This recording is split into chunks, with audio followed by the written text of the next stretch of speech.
یہ بات ٹھیک ہے کہ قربانی صاحب استطاعت پر فرض ہے، لیکن اس کے لیے شوق پیدا کریں۔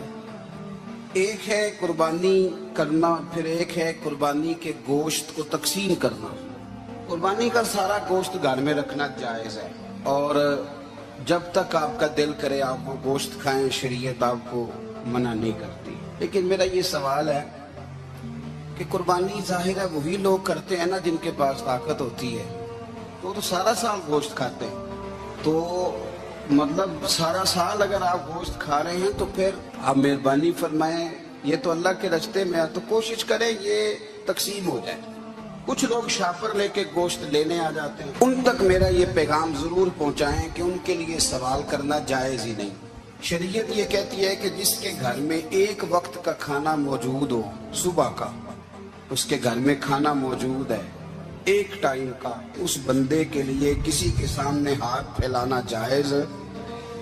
اتنا بھوکا آدمی کہ جس کے پاس اب کھانا ہی نہیں ہے ایک وقت کا، وہ سوال کر سکتا ہے۔ یہ پاک سید عالم صلی اللہ علیہ وسلم نے ہمیشہ قربانی فرمائی، ہمیشہ۔ آج تو حضور نے ایک فرمایا، اللہ ہم سب کو حج کی توفیق عطا فرمائے، اور بار بار حج کی توفیق دے۔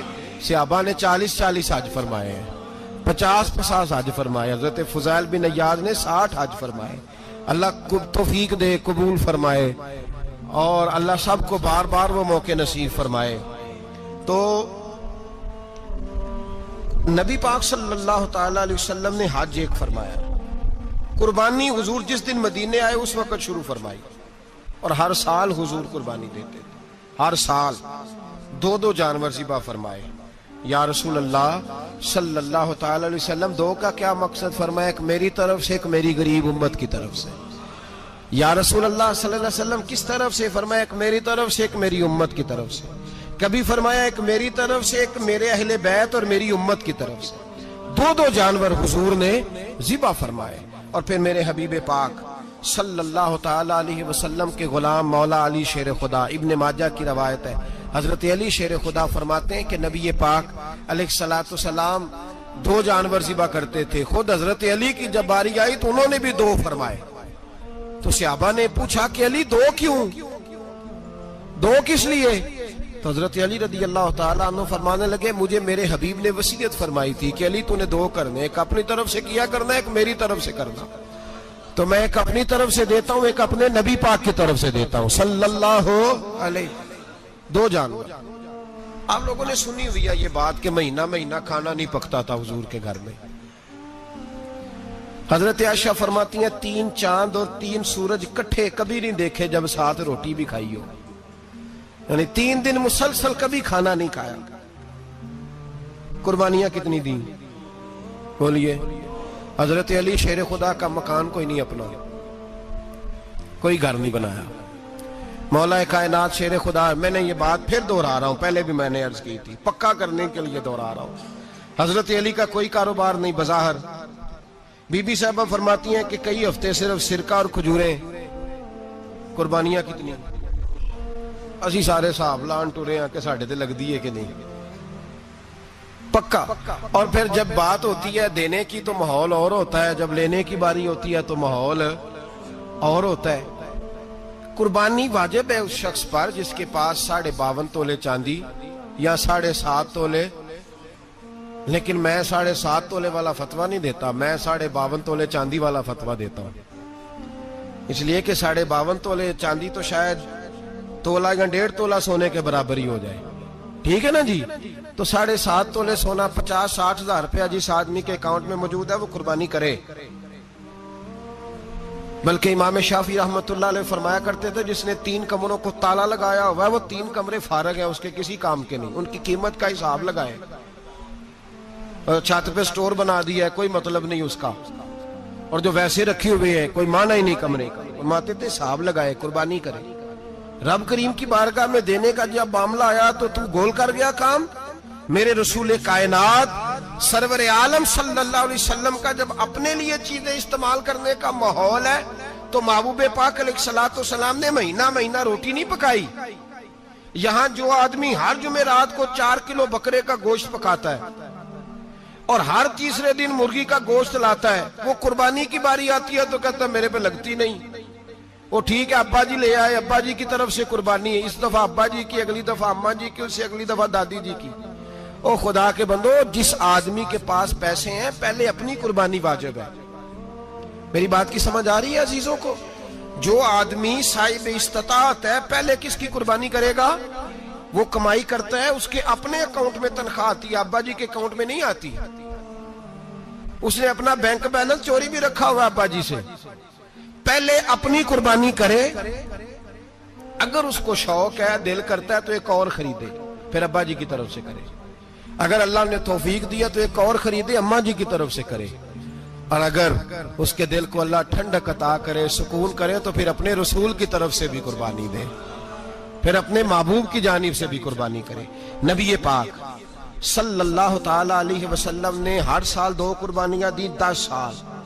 کل کتنی ہوگی 10 سالوں میں؟ بولیے. اور جب حضور حج کرنے گئے, نبی پاک نے 63 اونٹ ذبح فرمائے. ایک اونٹ میں کتنی قربانیاں ہوتی ہیں؟ 63 اونٹ حضور نے ذبح فرمائے. اور حدیث بڑی مزیدار ہے. حضرت ابو ہریرہ رضی اللہ تعالیٰ عنہ فرماتے ہیں کہ جب اونٹ ذبح کرنے کی باری آئی تو ہم سوچ رہے تھے, پریشان تھے کہ یہ تو بڑا مشکل ہے ذبح کرنا, بڑا مشکل ہے, اس کو تو نہر کرنا پڑتا ہے, گرانا پڑتا ہے, باندھنا پڑتا ہے. سب سے مشکل کام اونٹ ذبح کرنا ہے. تو نبی پاک صلی اللہ علیہ وسلم کی تو عادت کریمہ ہے, اپنے ہاتھ سے ذبح کرتے ہیں حضور. وہ ہمارا اللہ خیر کرے, اب اللہ ہی حافظ ہے. ذبح کرنا تو دور کی بات ہے, ہمارا جو BA پاس لڑکا ہے نا, اس کو ڈر آتا ہے جانور کے پاس کھڑے ہوتے بھی. کہتے ہیں بچوں کو اندر لے جاؤ, 10 سال کا 12 سال کا, اس کو اندر لے جاؤ, ذبح کرنا, روئے گا. اور بس کرو یار, یہ کس قوم سے تمہارا تعلق پڑ گیا ہے؟ ہمارے تو 12 اور 14 سال کے معوذ اور معاذ ابو جہل کی گردن کاٹ کے رکھ دیا کرتے تھے, اور تو بچہ بکرا ذبح کرنے سے ڈرا رہا ہے. اس کو کھڑا کر لا کے, قربانی تو جہاد کی ٹریننگ ہے, وہ کھڑا کر, اس کو کہا بیٹا یہاں کھڑا ہو, اللہ کے رستے میں بکرے کی گردن کاٹنی ہے. اگر کوئی شخص خدا رسول کے دین کی مخالفت کرے, کفر کا جھنڈا اٹھائے, تو اس کی گردن بھی کاٹنی ہے. یہ ٹریننگ ہے بچوں کے لیے. یہاں عجیب ماحول ہے, ڈر لگ رہا ہے, پیچھے ہٹ جاؤ. اور جس صاحب کی قربانی ہے وہ بھی کوئی 1.5 کلومیٹر کے فاصلے پہ کھڑے ہیں, دور کھڑے ہو کے دیکھ رہے ہیں. نفیس ہی بڑے ہیں جناب, لطیف ہی بڑے ہیں. کپڑوں کو کوئی قطرہ خون کا لگ گیا تو بڑی مصیبت بن جائے گی. اور امیر آدمی, اس کا تو گھر کسائی نے خود فون کیا ہے کہ صاحب سب سے پہلے میں آپ کے گھر آؤں گا. اس کو پتہ ہے کہ منہ مانگی قیمت ملے گی. مہربانی فرمائے, قربانی میرے رسول پاک صلی اللہ علیہ وسلم سے زیادہ نفاست والی طبیعت کسی کی نہیں. صحابہ کہتے ہیں اتنا حسین محبوب کا انداز تھا کہ کبھی کپڑوں پہ مکھی بھی نہیں بیٹھی تھی. اور حضور سے ہم سلام لیتے تھے, دست مبارک چومتے تھے, تو ہمارے ہاتھوں سے کستوری کی خوشبو آنے لگتی تھی. اور فرماتے ہیں نبی پاک کا ہاتھ یوں ہوتا تھا کہ برف بھی اتنی ٹھنڈی نہیں جتنا پیارا حضور کا ہاتھ ٹھنڈا ہوتا تھا. پھر بھی حضور دست مبارک میں خنجر پکڑتے, جانور کو لٹاتے اور اپنی طامت کو سمیٹتے, اور اللہ کے حبیب گھٹنا رکھتے اس کی گردن پر, اور بسم اللہ اللہ اکبر کہہ کے ذبح فرماتے. حضور خود دست مبارک سے. تو اتنا زیادہ نازک مزاج ہو گیا ہے کہ اب یہ والی سنت ادا کرنا مشکل ہو گیا تیرے لیے. 63 اونٹ ہیں. اور صحابہ کرام علیہم رضوان فرماتے ہیں کہ حال یہ ہے, ہم سوچ رہے ہیں کیسے ذبح کریں گے, کیا کریں گے, کیسے گرائیں گے. اور نبی پاک صلی اللہ علیہ وسلم کہتے ہیں ہم ابھی سوچ میں ہی تھے کہ حضور نے چھری پکڑی. خنجر جب حضور نے اٹھایا تو فرماتے ہیں اونٹ دوڑتا ہوا آیا اور نبی پاک کے سامنے آ کے لیٹ گیا. فرماتے ہیں اللہ کے رسول نے بسم اللہ اللہ اکبر کہہ کے ذبح کیا. اس نے ٹانگ بھی کوئی نہیں ہلائی, پیر بھی کوئی نہیں ہلایا. وہ کسی شاعر نے بڑی عجیب بات کہی تھی. اس نے کہا پھنسی جو دام میں بلبل تو لگی یوں کہنے, کرے گا قتل کیا تو نے جب اسیر مجھے, کباب شمع کے شولے پہ کیجیو سیاد, شکل گل نظر آئے دم اخیر مجھے. وہ کہتے ہیں بلبل کو شکاری, سیاد شکاری نے پکڑ لیا بلبل کو, تو سیاد سے بلبل کہنے لگی تو نے پکڑا ہے تو قتل تو کرے گا ہی نا, کھائے گا تو صحیح, ایک میری منت ہے. شکاری کہنے لگا وہ کیا؟ تو بلبل کہنے لگی جب تو مجھے ذبح کرے نا اور پکائے تو مجھے پھول سے بڑی محبت ہے, اس طرح کرنا، کوئلے اتنے زیادہ دہکانا، اس قدر زیادہ آگ جلانا کہ ان کی شکل گلاب کے پھول کی طرح سرخ ہو جائے. تو جب تو مجھے ان پر جلائے گا تو مجھے تکلیف نہیں ہوگی، اس لیے کہ محبوب کا چہرہ جو سامنے آ جائے گا مجھے تکلیف نہیں ہوگی. پھنسی جو دام میں بلبل تو لگی یوں کہنے، کرے گا قتل کیا تو نے جب اسیر مجھے. کباب شمع کے شعلے پہ کیجیو صیاد، او شکل گل نظر آئے دم اخیر مجھے. اعلیٰ حضرت بریلوی علیہ رحمہ فرمایا کرتے تھے، فرماتے تھے بڑی تکلیف ہوگی، بڑی تکلیف ہوگی جب جان نکلے گی. روایتوں میں آتا ہے جس طرح باریک دوپٹہ جھاڑیوں پہ ڈالا جائے، کھینچا جائے تو پھٹ جاتا ہے، یوں تکلیف ہوگی. پر فرمانے لگے رسول اللہ کے غلام کو کوئی تکلیف نہیں ہوگی. حضور کیوں؟ فرمایا اس لیے کہ جب جان نکلنے لگے گی تو سامنے جلوہ وضحاج آ جائے گا. حضور کے جلوے ہوتے رہیں گے تو پتہ ہی نہیں چلے گا جان کیسے نکل گئی. پھنسی جو دام میں بلبل. تو صحابہ فرماتے ہیں کہ اونٹ دوڑتا ہوا آیا، حضور کے سامنے آ کے لیٹا، نبی پاک نے ذبح فرمایا اور فرماتے ہاتھ دھو گئی. حضور نے توجہ فرمائی تو دوسرا دوڑتا ہوا آ گیا، تیسرا آ گیا. حضرت ابو ہریرہ فرمایا کرتے اونٹ ایک دوسرے کو دھکے دیتے تھے، پیچھے ہٹ جا، پہلے میں نے جانا ہے، پہلے میں نے جانا ہے. 63 اونٹ وادی مینا میں حج کے موقع پر میرے رسول پاک نے دست مبارک سے ذبح فرمائے. ہر قربانی حضور نے اپنے ہاتھوں سے فرمائی. قربانی واجبات دین میں سے، ضروریات دین میں سے ہے، اور کوئی اتنا لمبا چوڑا مسئلہ نہیں. بہت ساری چیزوں کو خود بخود مشکل کر لیتے ہیں. ٹی وی پہ خبر آتی ہے فیصل آباد کے 2 بیل ہیں، بولو اور ڈولو، پتہ نہیں کتنے من ان کا وزن ہے. ان سے پوچھا جا رہا ہے کہ بولو ڈولو کھاتے کیا ہیں؟ تو کہتے ہیں بادام کھاتے ہیں، مکھن کھاتے ہیں. یہ جناب پتہ نہیں ان کو دودھ کتنے کلو روز پیتے ہیں، اور بولو ڈولو بیچارے سے خود نہیں چلا جا رہا. لگ ایسے رہ جیسے وہ خود کہہ رہے ہیں مہربانی کرو ہمیں ذبح کر لو، اب تو اٹھا بیٹھا بھی نہیں جا رہا. او خدا کے بندو، دین کی اصل حقیقت کو سمجھو. یہ تو حضور نے فرمایا خوبصورت جانور لاؤ، یہ کس حدیث میں آیا ہے کہ اسے بادام کھلاؤ؟ آج لوگ انسانوں کو روٹی نہیں مل رہی اور جانوروں کو بادام کھلا رہے ہو. اس کے حصے میں جو اللہ نے شے رکھی ہے نا وہ چارہ ہے، اس کو چارہ کھلاؤ اور اچھے طریقے سے پیٹ بھر کے کھلاؤ. جانور کو پیٹ بھر کے چارہ کھلایا جائے تو جتنی اس کی طبیعت ہوتی ہے اس حساب سے وہ صحت مند ہو جاتا ہے. باقی یہ تو آپ کسی شخص کو اتنا کھلا دیں کہ اس کا پیٹ اتنا بڑا ہو جائے، پھول جائے، تو وہ بیچارہ تکلیف میں آئے گا کہ نہیں آئے گا؟ یہ کس قسم کا ماحول ہے؟ ایک بکرا بکا لاہور میں اور سیٹھوں نے شرطیں لگائی ہوئی ہیں، میں 5 لاکھ کا لایا ہوں تو میں 9 لاکھ کا. یہ کیا چکر ہوا؟ مجھے اتنا کھلایا جی، اس کو فلاں چیز. یہ کس نے کہا ہے کھلانے کا؟ بادام کھانا کس حدیث میں آیا؟ کس صحابی نے اپنے بکرے کو بادام کھلائے؟ کس نے مکھن کھلایا؟ کس نے پیڑے کھلائے؟ بس کرو، عجیب تماشا لگ گیا. اور یہاں تو اتنی بری حالت ہو گئی ہے کہ عورتیں ناچنے لگی ہیں قربانی کے جانوروں کے آگے، بیبیاں بیچنے لگی ہیں. اللہ کے غضب کو آواز نہ دو. یہ قربانی ہے کہ ہر چیز کا، مذہب کی ہر شے کا مذاق بنا دیا ہے. جس دین نے عورت کی اپنی قربانی بھی ہو تو اس کو ذبح کرنے کی اجازت نہیں دی، مرد ذبح کرے گا. جو دین کہتا ہے کہ عورت ذبح نہیں کرے گی، وہ عورت بیچ سکتی ہے اللہ کے جانور. یہاں جس کا میں نے رمضان میں بھی کہا تھا، پھر بات دہراتا ہوں، سارا سال ناچتے گاتے ہیں اور عید کا موقع آتا ہے تو 2-4 مولوی بٹھا کے وہ دین سکھانا شروع کر دیتے ہیں. کوئی پتہ ہی نہیں، کوئی خبر ہی نہیں. جس بوتل میں کل تک شراب بک رہی تھی اسی میں دودھ پلاؤ گے؟ جس برتن میں کل تک پیشاب تھا اس میں آج لوگوں کو شہد پلاؤ گے؟ بس کرو، یہ مذاق نہیں، یہ رسول اللہ کا دین ہے. نبی پاک سید عالم صلی اللہ تعالی علیہ وآلہ وسلم نے کوئی ذمہ عورت کے کوئی چیز نہیں لگائی ایسی جس میں اسے مردوں کے ساتھ شامل ہونا پڑے. اور عورت سمجھ ہی نہیں رہی کہ یہ اس کی تذلیل ہے، عزت نہیں. صابن بک رہا ہے تو ساتھ بی بی کھڑی ہے، شیمپو بک رہا ہے تو عورت اس کی جو ہے وہ ایڈ دے رہی ہے. یہ عزت ہے عورت کی؟ رسوا کر دیا تم نے ہر شے میں عورت. اب قربانی کا جانور بھی بی بی بیچے گی؟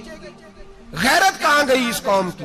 میرے رسول پاک سرور دو عالم صلی اللہ تعالی علیہ وسلم کو کسی نے آ کے کہا فلاں قبیلے کے لوگوں نے عورت کو سربراہ بنایا ہے، عورت کو آگے لگا لیا ہے. فرمایا تباہ ہو گئے وہ لوگ. انہوں نے عورتوں کو اپنے آگے پیشوا بنا لیا. جس رب نے عورت کو نبوت نہیں دی، امامت کرنے کا حق نہیں دیا، کس چکر میں لوگ پڑ گئے؟ 5 لاکھ کا جانور کس لیے لائے ہو؟ 5 لاکھ کا تفاخر کے لیے، دکھانے کے لیے؟ تو اگر 50,000 کا 60,000 کا بھی جانور لاتا تو اچھا آ جاتا. اور 50,000 کا جانور لائیں تو 5 لاکھ میں کتنے آتے ہیں؟ بولے تو 10 جانور ذبح ہوں گے تو کتنے غریبوں تک گوشت جائے گا؟ کتنے گھروں کا بھلا ہوگا؟ ہر چیز کا چکر الٹا کر دیا گیا ہے. اور صرف حج کے لیے ہوتی تو میرے رسول پاک ہر سال قربانی نہ کرتے، اور میرے نبی پاک قربانی دینے کا حکم. ایک اور بات بڑی لوگ پوچھنے لگے، کہتے جی گائے کی ہوتی ہے، بھینس کی بھی ہوتی ہے کہ نہیں؟ چلو جی اب نئی بات نکل آئی. حدیث پاک میں لفظ آیا اونٹ کا، نبی پاک نے فرمایا بکرا 1 سال کا، گائے 2 سال کی، اونٹ 5 سال کا. حدیث میں لفظ آ گیا اونٹ کا. آپ کو بندہ کہے پہلے بتائیں نر کا کہ مادہ کا، تو میں کدھر سے آپ کو حدیث نکال کے دوں جس میں نر بھی اور مادہ علیحدہ علیحدہ ہو؟ حدیث پاک میں ذکر آ گیا دمبے کا، مینڈے کا.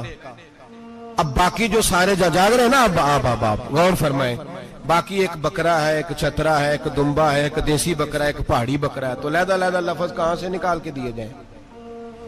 یہ ساری انواع ہیں، اقسام ہیں، نوع ہیں.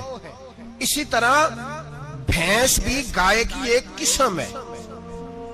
امام اعظم ابو حنیفہ فرماتے ہیں النوع منہ، یہ اس کی ایک قسم ہے، نوع میں سے ہے، گائے کی نوع میں سے. آپ عام لفظ بولتے ہیں تو کہتے ہیں بکرا چترا گائے بھینس، عام لفظ ہے نا. تو جب گائے کہہ دیا تو اب کو بندہ کہے گائے آیا تو پہلے بتائیں گائے تو ہے تو اس میں بیل شامل ہے کہ نہیں؟ تو گائے کی جتنی قسمیں ہیں نا، ہمارے محدثین بھینس کو گائے میں شامل کرتے ہیں. بھینس گائے کی ایک قسم ہے. تو نبی پاک صلی اللہ علیہ وسلم نے جب گائے کا لفظ استعمال کیا تو بھینس اس کے اندر آ گئی. تو اگر گائے کی قربانی جائز ہے تو بھینس کی قربانی بھی جائز ہے. اگر بیل کی قربانی جائز ہے تو کٹے کی قربانی بھی 100% جائز ہے. اس کے اندر 7 حصے ڈالے جائیں گے، اسے قربان کیا جائے گا، یہ جائز ہے. اگر آپ صریح لفظ نکال کے دکھانے کو کہیں گے تو پھر تو بڑی چیزوں میں لوگ الجھ جائیں گے. پھر کیسے نکالا جائے گا خسی کی جائز ہے کہ نہیں، جو خسی نہیں اس کی جائز ہے کہ نہیں، فلاں کی. تو ان تفصیلات، ہاں بہت ساری چیزوں کی تفصیلات حدیث میں ہیں لیکن ساری چیزوں کی موجود نہیں. اس لیے میرے عزیز یاد رکھیں، بھینس کی قربانی بھی ہوگی، گائے کی بھی ہوگی، بیل کی بھی ہوگی، کٹے کی بھی ہوگی. جن کی نہیں ان کی نہیں. ہم نے کبھی کہا ہرن کی قربانی بھی ہوگی یا مرغی کی قربانی بھی ہوگی. تو حدیث مبارکہ کے اندر جو چیزیں موجود ہیں ان کی جتنی اقسام ہیں ان سب کی قربانی کرنا ہاں جائز ہے. اور میرے نبی پاک صلی اللہ علیہ وسلم نے فرمایا جانور خوبصورت ہو، لنگڑا نہ ہو، کانا نہ ہو، زخمی نہ ہو، خوبصورت جانور لاؤ، اس کو لا کے ذبح کرو. لوگ کہتے ہیں چلو اتنے پیسے اللہ کے راستے میں دے دیں، تو یہ کافی نہیں کافی. مسلم شریف میں، بخاری شریف میں میرے نبی پاک